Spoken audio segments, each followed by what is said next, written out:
They slid a notice of violation under my door at 6:42 a.m. with a $1,250 fine and a 14-day compliance window over a mailbox color they'd approved last spring. I'd barely finished my coffee before I realized the signature block wasn't real. Welcome to HOA Society. I'm Nate Caldwell, a civil litigation consultant out of Denton County, Texas, semi-retired prosecutor, full-time homeowner who thought I'd left courtroom politics behind. If you're new here, I cover true-to-life fights between ordinary residents and extraordinary overreach. Subscribe if you want to see how the law actually works in neighborhoods like ours, and tell me where you're watching from. I love hearing how your states handle these boards. When the letter came, my first thought wasn't anger. It was déjà vu. My late father, a contractor, used to warn me that paperwork is more dangerous than any hammer. He lost our first home to a technicality buried in a zoning variance. I swore I'd never let that happen again. So I read every line. The inspector who'd observed non-compliance had no license number. The signature was R. Kearns, compliance officer, but our HOA had no such position. I called the property manager. She said, "We're testing a new enforcement protocol." I said, "That's not a protocol, that's fraud." She hung up. By noon, two neighbors, Janet and Miguel, had similar notices, each with fake letterheads. Janet's offense, a bird feeder. Miguel's, a solar light visible from the curb. The fine totals matched, $1,250. I printed copies, stapled them side by side, and highlighted the identical typo in paragraph 3. Property. That night, I sat on my porch with my father's old tape measure and the scent of cut grass. I kept thinking about the promise I'd made at his hospital bed. Protect what you build. The moonlight hit the white mailbox like a small challenge. The next morning, 3 SUVs rolled through the cul-de-sac. 2 men in navy shirts labeled HOA Inspection Team stepped out with clipboards and body cams. I recognized neither. One flashed what looked like a badge from 5 feet away. No seal, no number. I recorded everything from my phone, Texas being a one-party consent state. "Sir," the taller one said, "we're here to document your violation." "Under what authority?" I asked. He hesitated. "Board Directive 12A. "There's no 12A in our bylaws," I said. "But keep going. I'm documenting too." They left after 3 minutes. The shorter one muttered, "Lawyer types ruin everything." I smiled, because they weren't wrong. That night, under my kitchen's hum, I started a file. Mailbox Gate, 2025. I scanned every notice, labeled each PDF with timestamps and backed them to a cloud folder. Old habits die hard. The sound of the scanner, the whir, the clunk, was comforting, like evidence breathing. 2 days later, my mailbox disappeared. Clean removal, post-cut flush. A note taped to the stump. Do not replace until approved. No signature. That was the moment the fear hit. Not for me, but for my 9-year-old daughter, Ella. She walked with me to the curb, holding the red flag we'd found in the grass like it was something wounded. "Why'd they take it, Dad?" she asked. "Because some people think rules make them powerful," I said. "We're going to remind them the law makes us equal." Inside, I called an old friend, Patrick Lowe, municipal attorney, ink on his sleeves from drafting ordinances. He whistled when he saw the PDFs. "This isn't just overreach, Nate. It's impersonation of a public official. Texas Penal Code 37.11, Class A misdemeanor." We mapped a plan over diner coffee, steam fogging the laminated menu. He'd pull the corporate filings. I'd handle the residents. Janet volunteered her dining table as HQ. Miguel brought his printer. By midnight, we had a 12-house sample showing the same fake inspector signatures, pattern and practice, any prosecutor's dream. Still, part of me worried. The board president, Carl Manning, was clever, retired developer, 3 terms, silver hair, church handshake. He'd once told me at a block party, "Regulation keeps the riffraff out." I'd laughed then. Now it sounded like doctrine. The next morning, I sent certified letters requesting verification of the inspection team's authority. Under Texas Property Code 209.05, HOAs must provide records within 10 business days. That clock started ticking at 9:17 a.m. I circled the date, June 18th. Knowledge nugget number 1. In most states, HOAs operate as non-profit corporations. That means they're bound by open records and fiduciary duty statutes. When they act outside their charter, members can compel disclosure, and courts treat delays as bad faith. By day 3, intimidation began. Anonymous notes in mailboxes. Comply or pay double. Trash cans tipped over. Photos posted on the community page with captions like, "Rule breakers among us." Ella saw one on her tablet before I could block it. I sat with her, explained that adults sometimes forget fairness. She drew a picture of our mailbox with a smiley face and taped it to the fridge. I was determined that drawing wouldn't become a memory of loss. I drafted an affidavit template for neighbors to log every fake visit, every letter, every timestamp. The evidence stack grew thicker than our HOA handbook. One evening, as the cicadas started up, Janet said, "You're smiling." "I just realized," I told her, flipping to the deed copy. "They picked the wrong parcel to bully. Our lot, Block 12, Lot 4, still carries a 50-year easement recorded in 1973. It grants utility and inspection access to the city, not the HOA." She blinked. "Meaning?" "Meaning any inspector they send here is trespassing." Outside, a siren drifted far off, the sound of authority in the distance. I leaned back, feeling the first thin wire of strategy tighten. The clock was still ticking toward June 18th, and Carl Manning didn't know yet that every day of silence was building my case brick by brick. By June 14th, the pattern was obvious. Fake inspections every 48 hours, citations increasing like clockwork. The HOA's Facebook page posted a grainy photo of me standing by the stump of my missing mailbox with the caption, "Resident refuses compliance."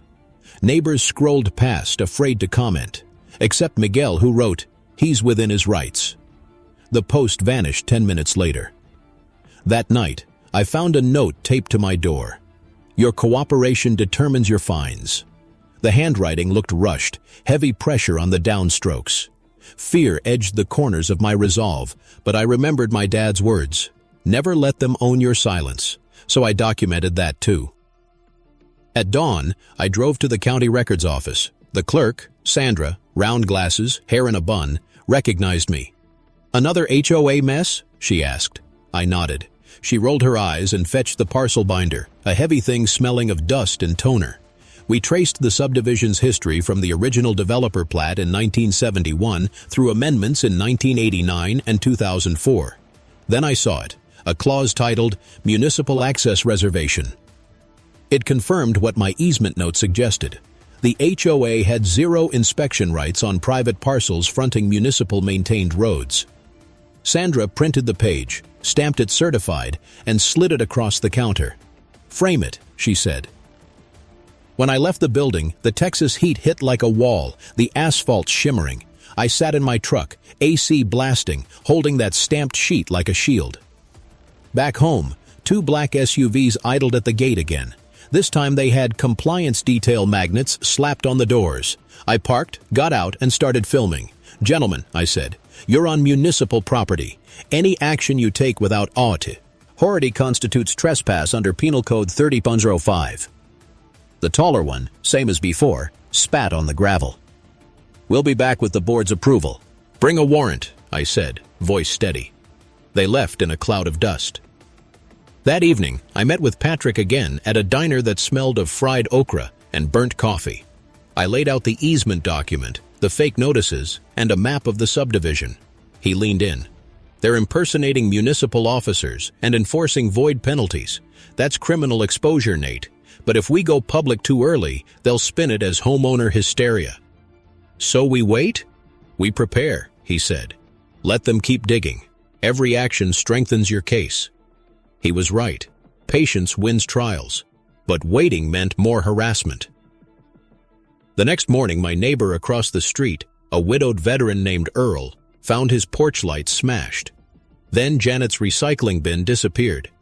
Miguel's HOA account suddenly showed $2,500 in unpaid assessments. We gathered that night at Janet's kitchen table, documents spread like playing cards. "They're testing who breaks first," I said. "We document everything, keep our tempers, and let them hang themselves with their own policies." Miguel laughed bitterly. "Feels like we're in some small-town mafia movie." "Almost," I said, "except this one ends with depositions." A week later, my certified records request hit its 10th day. No response. That was their first official violation. I drafted a notice of non-compliance citing Section 209-005-F and mailed it via certified post. 2 hours later, I received an email from Carl Manning himself. Mr. Caldwell, the board is aware of your ongoing interference. Please cease your correspondence until the internal review concludes. I printed it, highlighted internal review, and smiled. They were improvising now. No process, no counsel. Knowledge nugget number 2. When an HOA claims internal review, it typically means they're operating without legal consultation. In most states, HOA counsel must be present for enforcement. Escalations beyond routine notices. Acting without it exposes them to personal liability. That night, as thunder rolled in from the west, Ella asked, "Are they going to take our house?" I knelt beside her bed. "Not in a million years, kiddo. We're just teaching some people what boundaries mean." Half asleep, she murmured, "Like in soccer?" "Exactly," I said. "And your dad used to be the referee." A lightning flash lit the window, and for a second, I saw our reflection. Her eyes calm, mine steeled. The next morning, a new notice appeared taped crookedly to my front door. Unauthorized exterior surveillance. Remove immediately. They meant my camera. I laughed out loud. The irony was exquisite. Fake inspectors objecting to real recording. Late afternoon, I walked to the HOA office, a prefab unit near the pool, and found Carl Manning himself. He looked up from a stack of papers, silver hair immaculate. "Nate," he said, tone oily, "we can settle this quietly. Pay the fines, repaint the box, remove the camera. No need for drama." I set the certified easement page on his desk. "You'll want to read paragraph 6. He scanned it, brow furrowing. "This is outdated. Not unless you have a superseding instrument recorded after 2004. He didn't. His silence confirmed it. I added, "By the way, impersonating an inspector? That's a year in county jail." His jaw tightened. "You're making enemies you don't need, son." "Then stop recruiting them," I said. Walking out, I felt the eyes of the receptionist follow me, wide, curious, maybe afraid. On the drive home, I realized something. Carl hadn't been surprised by the fake inspectors. He'd been embarrassed.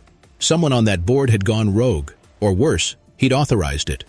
Either way, the chain of command was cracked, and cracks let light in. As the sun set behind the oaks, I knew it was time to escalate, but not in the woo. They expected. If you've ever been in a fight with an HOA, tell me in the comments. What's the wildest rule they've tried to enforce on you? Or share one trick you learned that helped you push back so others can, too.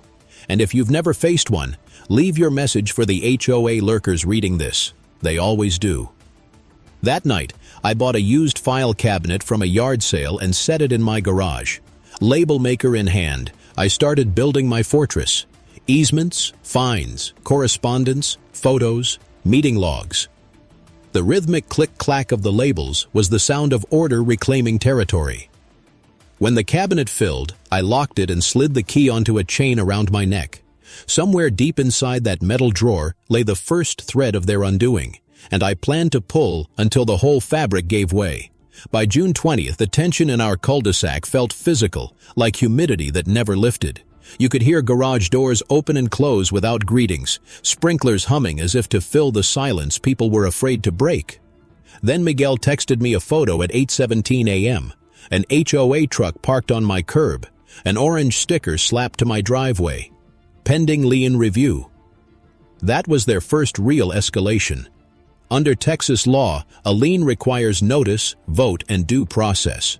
They had none. Still, that bright sticker was meant to humiliate, to make me the example. Instead, it made me the rally point. By noon, 6 neighbors came over. Earl brought his thermos of black coffee, Janet brought muffins, Miguel brought printouts of the bylaws. I spread them across my kitchen island like a war table. "Listen," I said, tracing my finger across Article 8, Section 4. "Liens require a recorded board vote, majority quorum, and certified notice mailed to the owner within 10 days. They skipped all 3. Earl snorted. "So what's the play, counselor? Paper trail, every fake notice, every missing record, thawgeet. You're handing us ammunition, but I want to prove intent." Janet leaned in. Meaning someone authorized those fake inspectors, and I want the email that proves it. Miguel cracked his knuckles. You want digital evidence? I can help. He worked it for a regional utility company. Within an hour, he'd shown me how to issue a preservation request to their management email under Section 552.233, Texas Open Records Analog for Quasi-Public Entities. I drafted the request carefully, citing the HOA's nonprofit status and fiduciary duty. It wasn't a bluff. They were legally obligated to respond. While Miguel typed, Janet asked softly, "Why are you doing this, Nate? For your mailbox?" I looked at the framed photo on the counter. My father holding Ella as a baby, both smiling under a flag. For what comes next? If people like Carl can fake authority, my daughter grows up thinking corruption's just part of adulthood. I won't let that stick. That line stayed with her. I could tell by the way she nodded, half belief, half shared pain. At dusk, the first preservation letter went out. Time-stamped 6:42 p.m., PDF attached, certified electronic delivery. The hum of the old desktop filled the room. Knowledge nugget number 3. Under most state nonprofit statutes, board members are personally liable for willful acts outside the organization's authority. That includes falsifying enforcement or authorizing unlicensed agents. Insurance often won't cover it. 2 days later, retaliation came disguised as bureaucracy. An HOA newsletter, delivered to every door, titled Maintaining Community Standards, featured an unflattering photo of my front yard with the caption, "Example of non-compliance pending correction." They cropped out the certified easement sign I'd posted by the mailbox stump. Ella saw it on her bike ride home. She asked, "Dad, why's our house in the paper?" "It's not a paper," I said. "It's propaganda." I didn't raise my voice. She didn't need to see anger. She needed to see calm. That evening, Patrick called. "You've got them rattled. But remember, they'll get desperate before they get smart." "Let them," I said. "Desperate people make evidence." Then he mentioned something that set my pulse racing. "Remember those fake inspectors? Check if their uniforms match a local contractor's permit. There's a clause in your county code. If they're subcontracted without disclosure, that's misrepresentation." I hung up, pulled up the inspection photos, zoomed in on the shirts. The patch said Northfield Compliance Services. A quick search showed no business by that name in the county registry. But there was a Northfield Development LLC tied to Carl Manning's brother-in-law. There it was, the thread shining through the fabric. I called Miguel. "We've got a name link. I need those emails fast." He sounded excited. "Give me 48 hours. The next morning, I walked the neighborhood. People watched from porches, quiet nods of support, fear still lingering but softening. On Earl's lawn, I helped him fix his fallen American flag. He said, "You're stirring a hornet's nest, Nate. You ready to get stung?" I smiled. I brought the smoke. At 6 p.m., my phone buzzed. Miguel again. "Got something. Their mail server auto-archived attachments. Guess who sent the inspection directive? Carl? Nope. His VP, Linda Shaw. And she CC'd the board attorney, who never replied." I felt that slow, electric rush that prosecutors know before a closing argument. Miguel forwarded the email. The subject line read, "Pilot compliance visits. Keep it off record until approved."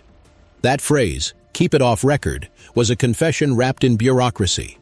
I printed it, highlighted it, and slid it into my file cabinet under correspondence. The metal thunk when the drawer shut sounded like a gavel drop. Debate question for you. How far should an HOA's control go? Paint co, lore, mailboxes, cameras? Where's the line between community standards and personal property rights? Tell me where you'd draw it. I want to see if folks agree on a boundary. That night, rain started again. I sat on the porch, coffee cooling, listening to the patter on the roof. I thought of my father, how he'd lost our first house to men like this. I pictured him sitting beside me, smirking that old half-smile. "Son," he'd say, "make sure they choke on their own paperwork." I raised the mug in silent toast. "Working on it, Dad." By morning, the rain had cleared and my front yard smelled of wet earth and vindication. What Carl didn't know yet was that the leverage I was building wasn't just defensive, it was ownership. the kind that changes the game. The following Tuesday, June 25th, I drove downtown with Miguel riding shotgun and the folder of printed emails on the seat between us. We'd learned something new overnight. Carl Manning had scheduled an emergency closed-session board meeting that evening. Agenda item: Community Compliance Pilot Review. That was code for damage control. We pulled into the courthouse annex at 9:02 a.m., heading to the county clerk's office. The air smelled of toner and old files. I filled out a simple, powerful form. Assignment of beneficial interest in common interest amenity, Lot 14B. The lot in question? The HOA's own storage parcel, the one containing their irrigation controls and document shed. I'd quietly purchased the tax lien on it 2 months earlier through a holding company named Cedarline LLC.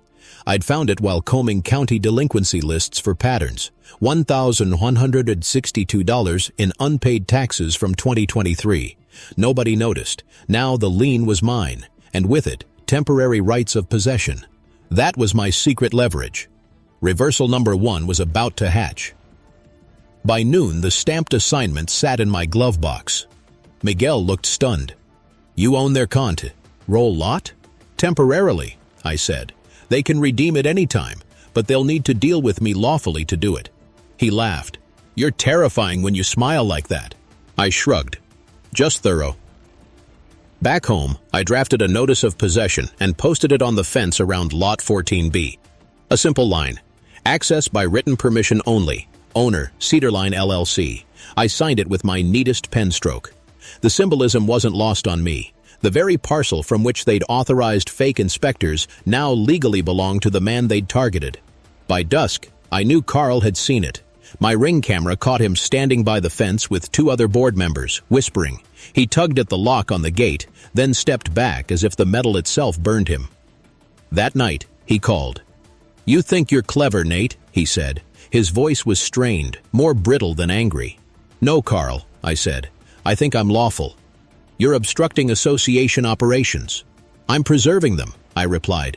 "You forgot to pay taxes on your control parcel. The county doesn't forget. I just followed the law you love quoting." He went silent for a beat, then said, "You don't want to make this public." "Oh, I do," I said. "Just not yet." I hung up and let that silence hang over the neighborhood like thunder without rain. Knowledge nugget number 4. In many states, HOA-owned parcels are subject to the same property tax rules as any other real estate.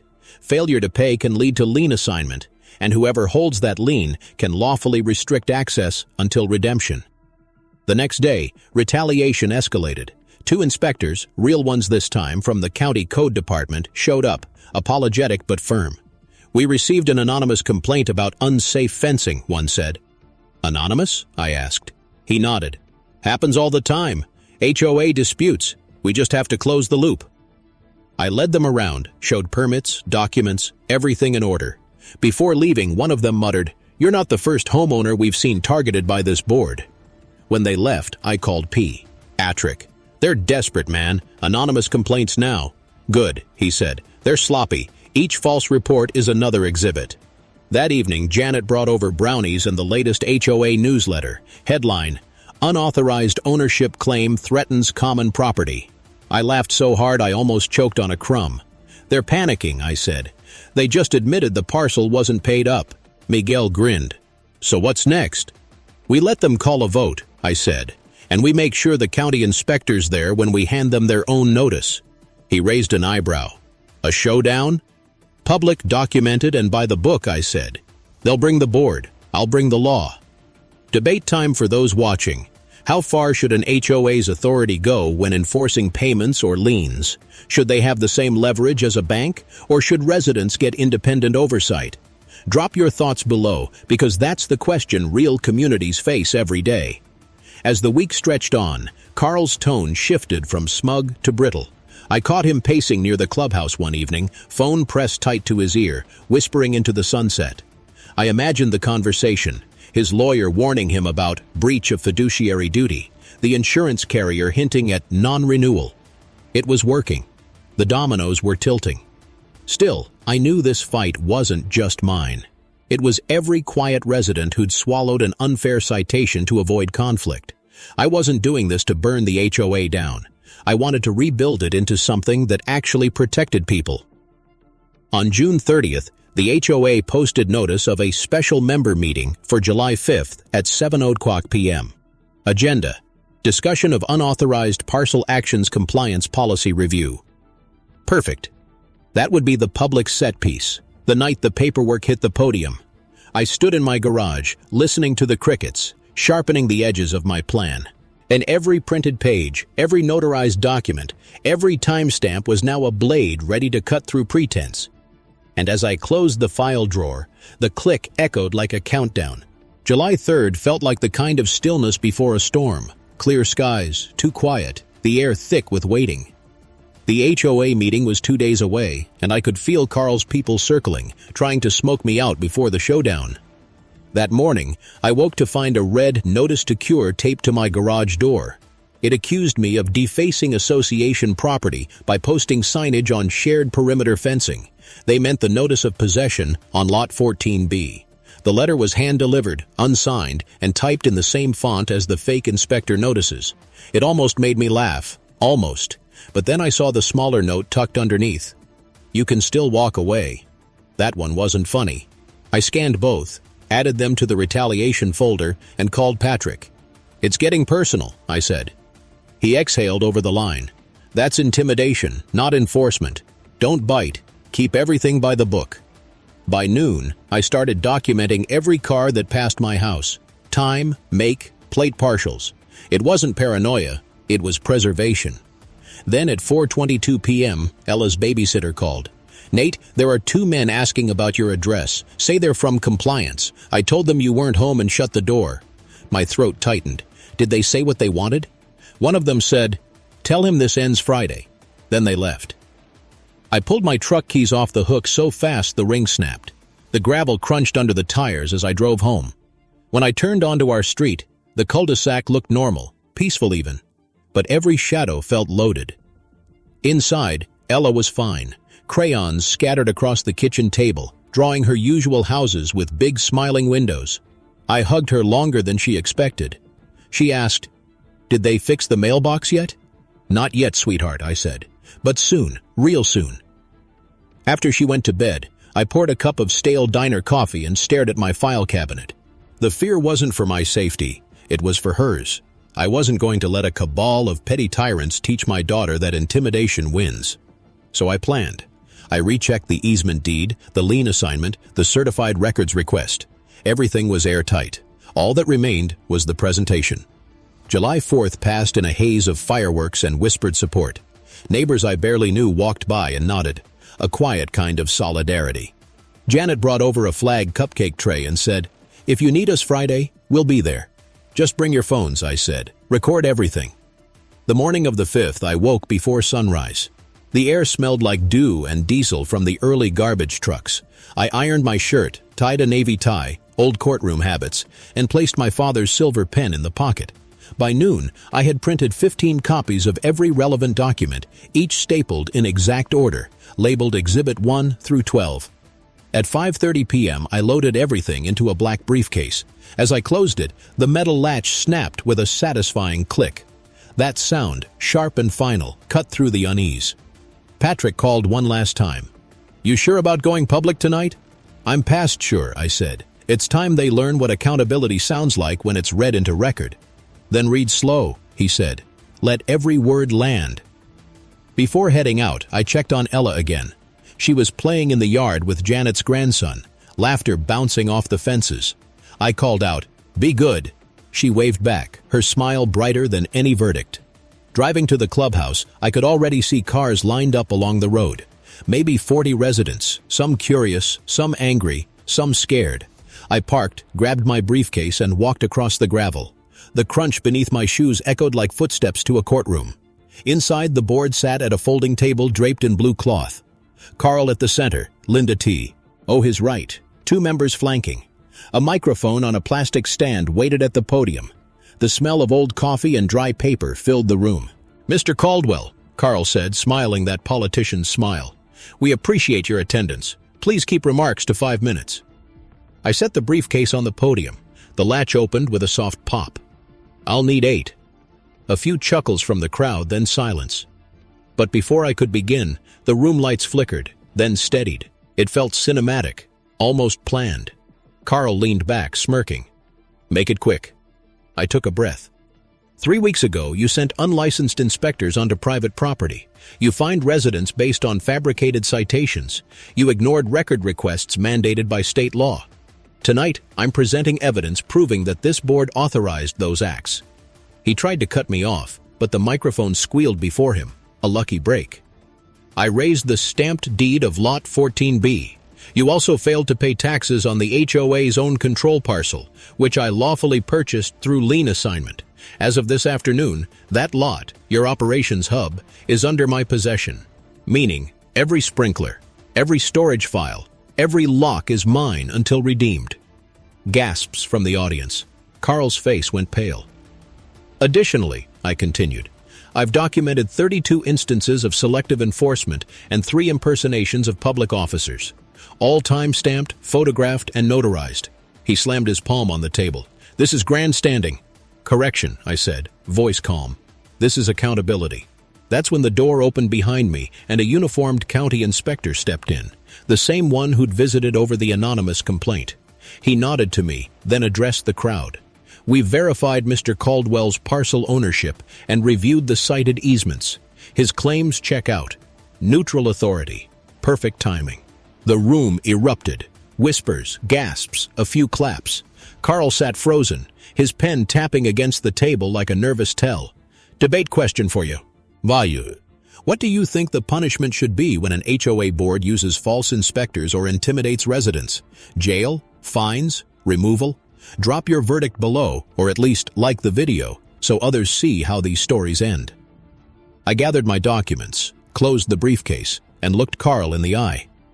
I'll see you at redemption hearing next week, I said quietly. Bring your checkbook and your conscience. As I walked out into the heavy July air, the cicadas started up again, loud and relentless.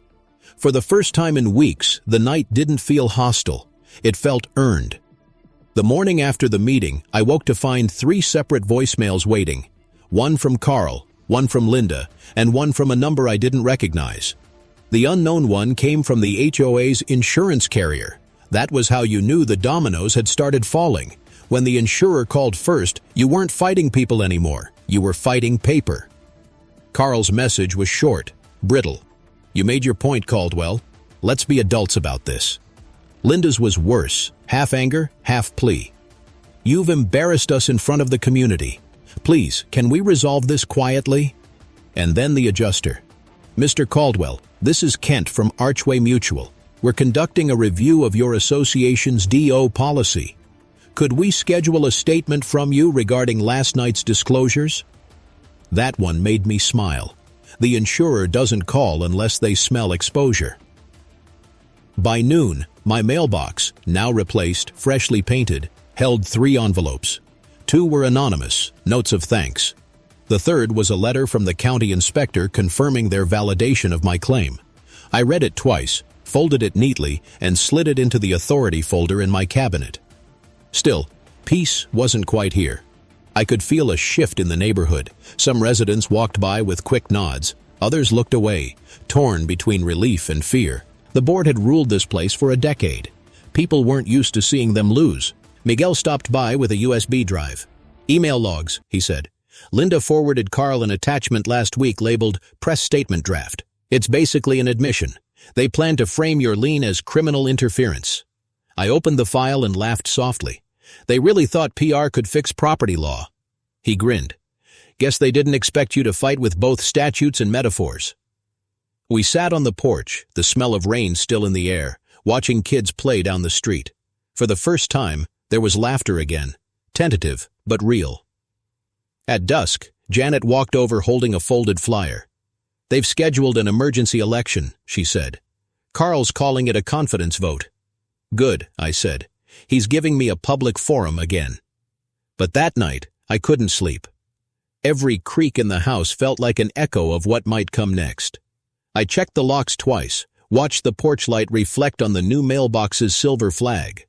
I knew retaliation wasn't done, it just needed a new mask. Sure enough, the next morning I found an HOA email blast sent to all residents. Unauthorized dissemination of private board records may constitute civil defamation. It didn't name me, but it didn't have to. I forwarded it to Patrick, who replied within minutes, "They're bluffing. Civil defamation requires a false statement. You're citing certified truth." I typed back one word: perfect. That afternoon my phone rang again. Kent, the insurer. "Mr. Caldwell, I've concluded our preliminary review. Given what you presented, we'll be suspending the HOA's coverage pending audit." I nearly dropped the phone. "Suspending?" "Yes, sir. The underwriters need to confirm there's no misrepresentation by officers. If there is, that's grounds for immediate policy cancellation. Insurance cancellation. That was the silent guillotine. Without liability coverage, no board member could operate safely. Their personal assets were on the line.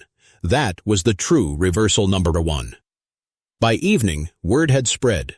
Cars passed slow in front of my house. People waved hesitantly. Even Earl, who hadn't smiled in years, stopped by with a six-pack and a gruff, "You really did it." We sat on the porch, beer sweating in the Texas heat. "You know, Nate," he said, "when they took your mailbox, I figured you'd cave. Most folks do." "Guess I'm stubborn," I said. He chuckled. "No, son, you're principled. There's a difference." I took a long sip and felt something unclench inside me. For the first time, I wasn't reacting. I was steering. As the sun dipped low, Miguel texted, "They called a board meeting for tomorrow. 8 p.m., HOA office. Closed session." "Closed session?" I replied. "Not for long." He sent a thumbs-up emoji and a photo of his camcorder. I smiled. "Bring extra batteries." Debate question for you. If an HOA loses insurance for misconduct, should board members be held personally liable for past fines and harassment? Or should coverage resume after reforms? I'm curious how you'd balance fairness with accountability. That night, thunder rolled again, distant but steady. I opened the garage door and looked at the file cabinet, the dull reflection of the porch light glinting off the lock. Inside was everything: deeds, notices, affidavits, timestamps. I placed one new item on top: the certified letter from the insurer, the final piece before the fall. When I shut the drawer, the metal clinked softly, almost tenderly. It didn't sound like an ending. It sounded like preparation. Tomorrow, I'd stand in that prefab office again, this time not as the defendant in their petty theater, but as the man holding their rulebook by its frayed spine, ready to read them their own verdict. The next evening, the air was thick with the weight of a summer storm threatening, but never arriving. Lightning danced in the far distance as I parked outside the HOA office. Through the window blinds, I could see them already gathered: Carl, Linda, and two board members I didn't recognize, faces tight, voices low. Miguel stood by the entrance, camera in hand, that same quiet grin on his face. "You ready?" he asked. "Been ready since they took my mailbox," I said. Inside, the room smelled like laminate and cheap coffee. The fluorescent lights flickered once, a final warning from the universe. Carl looked up as I entered. "This is a closed session, Caldwell." "Not anymore," I said, holding up the stamped notice from the county. "Under Texas Property Code 209-0051, any meeting discussing financial or legal exposure must be open to members. That includes policy suspension. Consider this your public disclosure." I laid the paper on the table. The county seal glinted under the harsh light. Carl's mouth twitched. "You're trespassing." "Not on my own purchased lot," I said, placing a second document beside it, the tax lien assignment. "This office sits on the border of Lot 14B. You're technically guests." Miguel's camera light blinked red, recording every frame. Linda shifted uncomfortably. "You're making a spectacle." "No," I said. "You made a spectacle the moment you weaponized compliance to silence residents." For a second, silence. Just the faint buzz of the fluorescent tubes. Then Carl spoke, softer now. "What do you want, Nate? You've won your point. You got your headlines." "I don't want headlines," I said. "I want reform." That word seemed to hang in the air like a live current. Patrick stepped through the door just then, dressed in his courthouse suit, tie loosened. "Evening, folks," he said. "Just observing. My client's been rather patient, wouldn't you say?" Carl's eyes widened. "You brought counsel?" Patrick smiled. "Technically, I'm a neighbor too." He set his thermos on the table, the metallic thunk echoing. "We've already sent notice to the county auditor and Archway Mutual confirming your exposure. Unless you implement immediate governance reforms, they'll pursue civil recovery for any claim tied to those fake inspections." Carl's face drained of color. "You're bluffing." Patrick sipped his coffee. "Then call it." Lightning flashed outside, illuminating the rain-streaked window.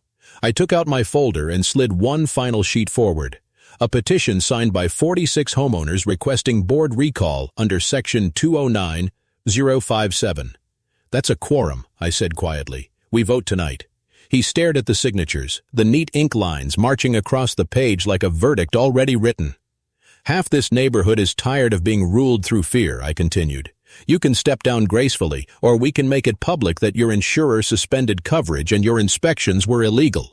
Linda whispered, "Carl, maybe it's time." He cut her off. "Don't you dare!" But the door opened again. The county inspector stepped in, flanked by a sheriff's deputy. The deputy's badge caught the fluorescent glare. "Evening," he said calmly. "Just here to confirm this facility's compliance with public meeting requirements." Neutral authority again. My timing was poetic. The deputy looked at me. "Mr. Caldwell?" "Yes, sir." He nodded once. "Everything looks in order. Proceed with your member vote." Carl slumped back in his chair, the sound of rain now pounding the roof. He rubbed his temples and muttered, "You'll destroy this community." I leaned in, voice low but steady. "No, Carl. I'm saving it from you." We took the vote. The tally was quick, 32 in favor of recall, 9 against. The 2 abstaining members quietly left the room, before the count even ended. When it was done, the deputy signed as witness. The inspector took photos. Miguel's camera caught everything: Carl's trembling hands, Linda's silent tears, Patrick's calm note-taking. Outside, the storm finally broke open, sheets of rain hitting the asphalt, thunder rolling like applause. As we stepped into the downpour, Miguel lifted the camera toward me. "You want a statement for the record?" I nodded. "Tell them the system worked because we forced it to. No violence, no chaos, just paper, patience, and people who refuse to be scared." Debate question for you. If you caught your HOA breaking the law but had the chance to quietly settle, would you take the deal or push for reform? I want to hear your instincts, because that choice defines whether we rebuild or repeat. Patrick clapped my shoulder. "You've got your first reversal," he said over the rain. "Now cash it in for something bigger." He was right. Reversal number 2 wasn't about winning, it was about rebuilding. As the thunder faded, I looked back at the office, its lights flickering through the storm. For the first time, it didn't look like a fortress. It looked like a relic. Tomorrow, we'd start writing the new bylaws. Tonight, the rain could have its say. The morning after the recall vote, sunlight cut through the clouds like a verdict delivered. The storm had scrubbed everything clean: gutters, driveways, consciences. When I stepped outside, the air smelled of wet cedar and renewal. A single sheet of paper fluttered against my new mailbox, a resignation letter signed by Carl Manning. No apology, just one line. Effective immediately. Inside, Ella was eating cereal, humming. "You look happy," she said, spoon midair. I smiled. "Guess the bad guys learned some good laws." She giggled, not fully understanding, but that was fine. Childhood should stay simple. By noon, word spread across the subdivision. Interdonant. Board appointed, special audit scheduled, Archway Mutual reinstating provisional coverage. The residents' Facebook group lit up with cautious optimism. Janet posted a message that made me pause. Change didn't come from anger. It came from paper, truth, and one neighbor brave enough to use both. I didn't comment. Some victories speak better in silence. The following week, we gathered in the same room where Carl had ruled by fear.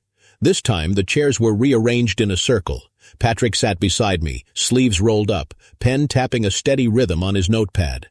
Miguel handled tech, setting up a projector showing our new draft reforms. I cleared my throat and began reading the proposal.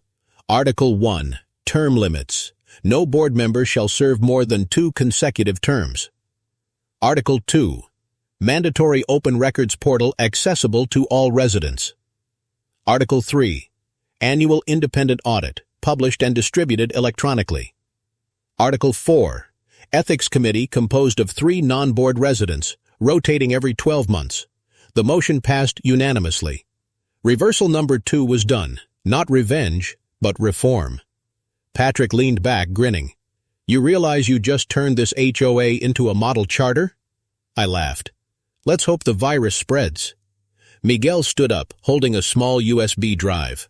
Every file, every photo, every record, archived and backed up, public transparency. I looked at him. Keep a copy in the cloud and one with me. He winked. You mean in the cabinet fortress?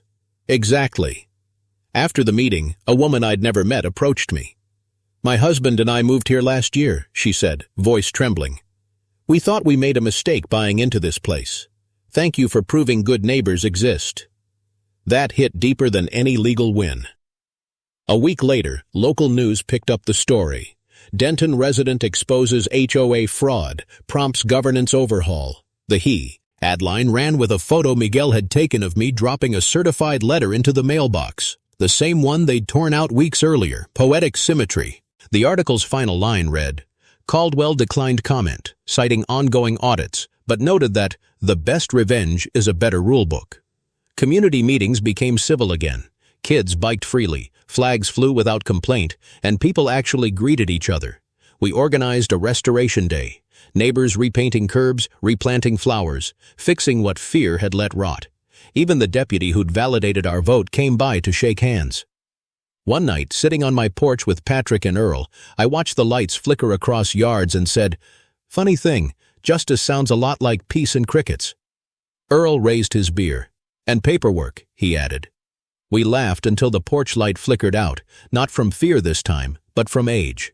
Before bed, I opened the file cabinet one last time. The folders sat neatly labeled, evidence, hearings, reforms. I placed one new sheet inside, a community newsletter titled New Beginning. I whispered to the empty garage, You did good, Dad. Then I closed the drawer, locked it, and left the key on the counter. Some battles you win by letting go. If you believe I fought the right way, and this is how it should end, say a few words in the comments for your friend, someone who's facing their own version of this fight. Subscribe so future stories reach you first, and share this so others see that lawful persistence can change even the worst systems. That's on us. As for me, I'll keep the porch light on and the file cabinet ready, because somewhere out there, another neighborhood just found a letter under their door at 6:42 a.m., and they'll need someone to remind them what the law actually sounds like when spoken without fear. And that, I guess, is the next case.